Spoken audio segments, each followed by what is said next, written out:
सांसद प्रशांत पडोले की गाड़ी सड़क हादसे का शिकार हो गई है। हालांकि राहत की बात यह है कि इस हादसे में किसी को भी चोट नहीं आई है और सांसद पूरी तरह सुरक्षित हैं।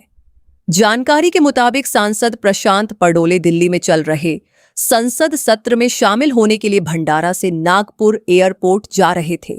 इसी दौरान रास्ते में एक तेज रफ्तार ट्रक ने उनकी गाड़ी को जोरदार टक्कर मार दी।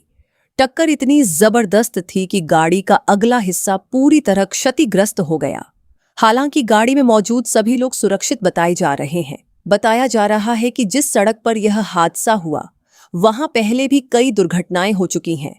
ये इस मार्ग पर तीसरी बड़ी घटना है, जिससे सड़क सुरक्षा को लेकर गंभीर सवाल खड़े हो रहे हैं। फिलहाल हादसे के बाद सांसद प्रशांत पडोले सुरक्षित हैं और आगे की यात्रा जारी रखी है। वहीं स्थानीय प्रशासन से इस मार्ग पर सुरक्षा व्यवस्था मजबूत करने की मांग तेज हो गई है। आज भंडाऱ्यावरून दिल्लीला अधिवेशनाकरता निघालो असता नागपूर पूर्वी आमच्या गाडीचा भीषण असा अपघात झाला। देवाच्या कृपानं, म्हाताऱ्यांच्या कृपानं फक्त किरकोळ मार लागला। याच्यातून सुखरूप असा आम्ही बाहेर निघालो। यापूर्वी सुद्धा विंटर सेशनला मी दिल्लीवरून वापस येत असताना नागपूरच्या समोरच ॲक्सिडेंट झाला होता।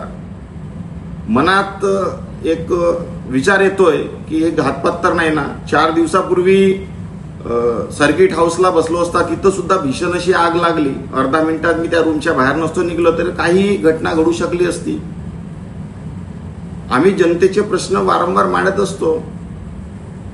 यामध्ये रेती mafia, RTO mafia, drugs mafia यांच्यासोबत आम्ही लढत असतो। मनामध्ये विचार येतो की यामुळे तर आमच्यावर घातपात तर होत नाही ना। जनतेच्या कामासाठी 300 ते 500 किलोमीटर डेली आम्ही फिरत असतो। मी वारंवार सरकारला आणि अधिकाऱ्यांना पत्र लिहिले की आम्हाला सिक्युरिटी देण्यात यावी। सिक्युरिटीच्या नावावर फक्त एक सिक्युरिटी गार्ड त्यांनी मागच्या विंटर सेशनमध्ये ॲक्सिडेंट झाल्यानंतर त्यांनी दिला। आमच्या समोर समजा कोणती गाडी आहे, आम्ही नक्सलाइट एरियामध्ये फिरत असतो, एस्कॉर्ट समजा दिली तर अशा प्रकारचे अपघात रोखता आले असते। मी सरकारला विनंती करतो की आमच्या मनामध्ये शंका आहेत आणि याच्यासाठी तुम्ही आम्हाला सिक्युरिटी प्रोव्हाइड करावी। अन्यथा आमच्या जीवाला काही कमी जास्त झालं तर सरकार आणि अधिकारी जिम्मेदार असतील।